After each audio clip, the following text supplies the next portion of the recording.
Friends, welcome back. तो friends, अभी का वीडियो है भारतीय सरकार ने इंटरनेशनल ट्रेड के लिए नए नियम कानून लाए। पेमेंट करने के लिए अब भारत खुद की करेंसी, अरे बड़ी मुश्किल थी, अब पढ़ लिया मैंने। तो चलो वीडियो शुरू करते हैं। वीडियो शुरू करने से पहले अगर आप चैनल पर नए हो और आपने अभी तक सब्सक्राइब नहीं किया है तो जल्दी से पहले सब्सक्राइब के बटन और बेल आइकन को क्लिक कर लो ताकि आपको हमारे सारे न्यू वीडियोस के नोटिफिकेशन मिल जाएं जैसे हम अपलोड करें। अगर आपको वीडियो पसंद आता प्लीज लाइक एंड शेयर। चलिए शुरू करते हैं। मैं तो ये सोच रही हूँ, पहले तो मैंने पढ़ा बड़ी मुश्किल से, अब मेरे को समझ में आ रहा है मैंने पढ़ा क्या है। तो नई करेंसी कौन सी है मैं अब समझ में आ और मेरे को ये समझ नहीं आता कि पहले क्यों नहीं पढ़ सकते, मुझे पता नहीं। पहली बार हम कैमरे में ही पढ़ते हैं। हाँ।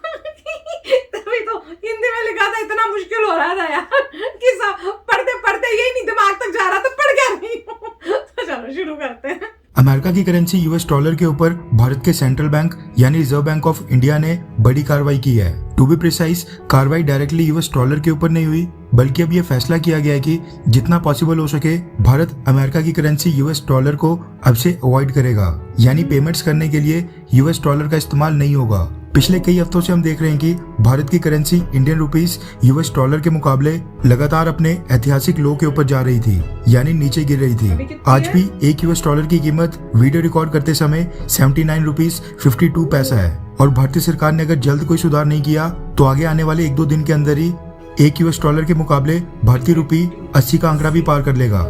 हालत इतनी बुरी होती जा रही है कि रिजर्व बैंक ऑफ इंडिया को खुद ही इंटरवीन करना पड़ा। आरबीआई ने इंडियन रुपीस की गिरावट के ऊपर लगाम लगाने के लिए एक बहुत ही बड़ा फेरबदलाव किया है।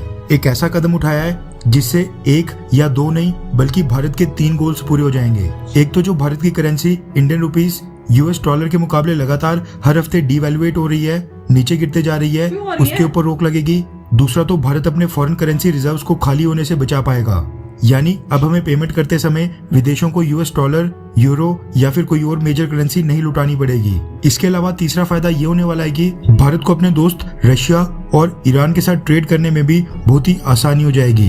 ये तो आपको पता है कि भारत के ट्रेडर्स कई हफ्तों से मांग कर रहे थे कि रशिया के साथ नए पेमेंट मैकेनिज्म को इम्प्लीमेंट किया जाए जिसमें रुपीज रूबल ट्रेड सिस्टम होगा। लेकिन यहाँ पर रिजर्व बैंक ऑफ इंडिया ने न सिर्फ रशिया बल्कि हर एक देश के साथ ट्रेड करने के लिए रुपीस को अपनाने का फैसला किया है। जी हाँ, खुद की करेंसी इंडियन रुपीस को सपोर्ट करने का फैसला किया है। रेफरेंस के लिए आपकी स्क्रीन के ऊपर द इकोनॉमिक टाइम्स के आर्टिकल का स्क्रीनशॉट है, जिसके मुताबिक भारत ने अमेरिका की करेंसी यूएस डॉलर के ऊपर निर्भरता को कम करते हुए क्रॉस बॉर्डर ट्रेड के दौरान पेमेंट के रूप में स्वदेशी करेंसी इंडियन रुपीस को भी मान्यता दे दी है। क्रॉस बॉर्डर ट्रेड का मतलब है कि जब हमारे एक्सपोर्टर्स और इंपोर्टर्स इंटरनेशनल ट्रेड करेंगे तो उस दौरान अब वो यूएस डॉलर के बदले में भारतीय करेंसी इंडियन रुपीस में भी लेन देन कर सकते हैं। रिजर्व बैंक ऑफ इंडिया को उम्मीद है कि नेशनल करेंसी इंडियन रुपीस में ट्रेड को बढ़ावा देने से जो देश के फॉरेन एक्सचेंज रिजर्व्स में फॉरेन करेंसी है उसको भी खर्चना नहीं पड़ेगा, क्योंकि कुछ इंपोर्ट्स तो अब रुपीस में पेमेंट करने से ही होंगे, जिसके परिणाम स्वरूप रिजर्व बैंक ऑफ इंडिया के फॉरेन रिजर्व्स ज्यादा तेजी से नीचे नहीं गिरेंगे। हालांकि ये बात भी सच है कि इंडियन रुपीस में ट्रेड करने के लिए सामने वाले सभी देश अचानक से रेडी नहीं होंगे। उनके बैंक्स को भारत के बैंक्स में वॉस्ट्रो अकाउंट खुलवाना पड़ेगा, जिसके बाद डॉलर्स टू रुपीस का एक कन्वर्जन रेट डिसाइड होगा, यानी कितने डॉलर्स में कितने रुपीस। वो डिसाइड होने के बाद फिर उस वॉस्ट्रो अकाउंट में दोनों देशों के ट्रेडर्स मनी डिपॉजिट करेंगे और फिर पेमेंट्स की जाएंगी। फिलहाल खुशी की बात यह है कि भारत ने एटलीस्ट ये कदम उठा लिया है और अपने ट्रेडर्स को इंडियन रुपीस में ट्रेड करने का एक ऑप्शन दे दिया है। एक्सपर्ट्स का कहना है कि इंटरनेशनल ट्रेड के लिए इंडियन रुपीस को इस्तेमाल करने की परमिशन देने से उन देशों को ज्यादा फायदा होगा जिनके पास डॉलर्स या फिर यूरो जैसे फॉरेन करेंसी एसेट्स की भारी कमी है। फॉर एग्जाम्पल श्रीलंका या फिर रशिया या ईरान जैसे देश जिनके ऊपर कई सारे प्रतिबंध थोपकर उनको स्विफ्ट पेमेंट सिस्टम से बाहरी कर दिया गया है। कुछ का कहना है कि रशिया के साथ बाकी करेंसीज में ट्रेड और पेमेंट में दिक्कतें आ रही थी, इसलिए भारतीय सरकार ने यह कदम उठाया है। रिजर्व बैंक ऑफ इंडिया के मुताबिक जिस भी भारतीय बैंक को इंटरनेशनल ट्रेड की भारतीय करेंसी इंडियन रुपीस में पेमेंट सेटलमेंट करनी होगी उसको आरबीआई से परमिशन लेनी पड़ेगी। आरबीआई से अप्रूवल लेने के बाद सामने वाले देश को यानी रशिया को आरबीआई से अप्रूव्ड भारतीय बैंक में रुपीस वॉस्ट्रो अकाउंट खुलवाना पड़ेगा, जिसमें बस रुपीस में ही क्रेडिट या डेबिट होगा। जब हम रशिया से क्रूड ऑयल या बाकी कोई और आइटम इंपोर्ट करेंगे यानी परचेज करेंगे तो उसकी पेमेंट हमको इंडियन रुपीस करेंसी में उसी वॉस्ट्रो अकाउंट में सबमिट करनी पड़ेगी जो रशिया ने भारतीय बैंक में खुलवाया था। जब रशिया को भारत के ट्रेडर्स को पेमेंट करनी होगी यानी जब रशिया भारत से कोई सामान खरीदेगा तो वो भी उसी वॉस्ट्रो अकाउंट में इंडियन रुपीस में पेमेंट डालेगा। इंडियन रशिया या फिर नहीं। ईरान के साथ ट्रेड तो चलो इस मेथड से हो जाएगा, लेकिन इसका असली फायदा तब होगा जब भारत के ट्रेडर्स बाकी देशों के साथ भी इंटरनेशनल ट्रेड में रुपीस में ही पेमेंट सेटलमेंट करें। खैर, आपको क्या लगता है कि क्या रुपीस में पेमेंट करने से भारत को कोई फायदा होगा, हाँ या फिर ना? नीचे कमेंट करके अपनी राय जरूर बताएं। तो यार कॉम्प्लिकेटेड है, पता नहीं, मेरे को तो लगता है कि फायदा होगा अगर चल जाए। क्यों? क्योंकि हमारे जो डॉलर की कीमत बढ़ रही है और अगर इंडिया डॉलर से ट्रेड करेगा तो नुकसान होगा, पर अगर अपने ही पैसों से करेगा तो वो डॉलर की जो कीमत इतनी बढ़ रही है वो कुछ तो हद तक रुकेगी। पर आइडिया तो कमाल का है। अब क्वेश्चन ये है कि कितना इम्प्लीमेंट कर पाते हैं। दूसरी कंट्रीज एग्री करके इंडियन रुपीस को मतलब एक्सेप्ट करके करेंगी कि नहीं करेंगी, वो क्वेश्चन है। रशिया तो कर लेगा मुझे लगता है, क्योंकि जरूरत है अभी उसको।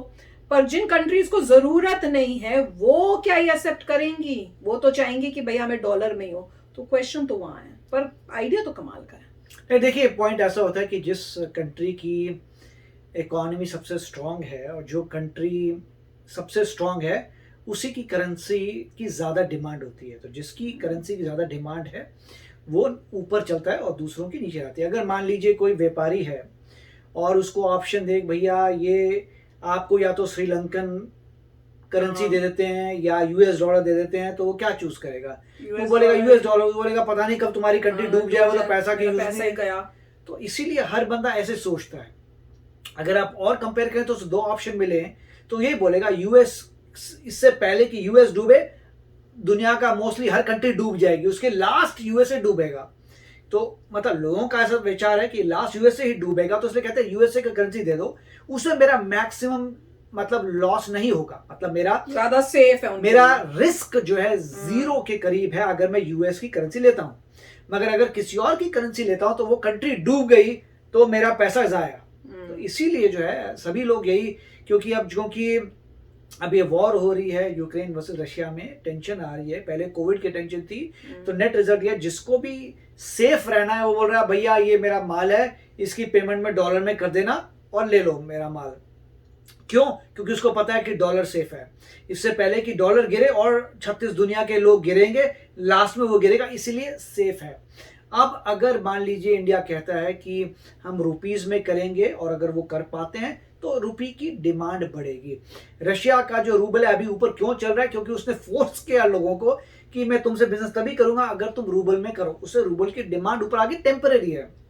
इवेंचुअली तो इकोनॉमिकली रशिया नीचे जा रहा है और जाएगा, इसमें कोई शक की बात नहीं है, चाहे कोई कितना भी प्यार करता हो रशिया से, क्योंकि ये तो सिंपल इकोनॉमिक्स की बात है। मगर इतना है कि अगर आपको अपनी करेंसी ऊपर लेके जानी है, यस, आपको अपनी करेंसी में ही मैक्सिमम ट्रेड करना पड़ेगा। और एग्जांपल भी दिया कि मान लीजिए अगर मान लो वो दे रहे हैं हमें, क्या बोलते हैं, ऑयल दे रहे हैं, तो ऑयल का पैसा आपने रशिया को देना है। तो मान लीजिए आप कहते हैं ऐसा है कि एक अकाउंट खोल दो, उसमें उतने का रुपीस डाल देता हूं, रुपीस डाल दिए, फिर कल को उनको कुछ चाहिए होगा हमसे, मान लो उनको कोई कपड़ा चाहिए या उनको कोई और चीज चाहिए, मेडिसिन वगैरह चाहिए, तो जो तुम्हारे अकाउंट में रुपये है वो रुपये हमें दे दो और ले लो माल। तो वही बात कर रहे हैं कि आप अकाउंट खोल दीजिए, उससे फर्क पड़ेगा। मगर वही कह रहे हैं वो उन्हीं कंट्रीज लेंगी जो बिलीव करती हैं कि ठीक है रुपये की वैल्यू उतनी रहेगी और हम आपसे कर पाएंगे। इसीलिए उन्होंने एग्जांपल दिए थे ईरान के।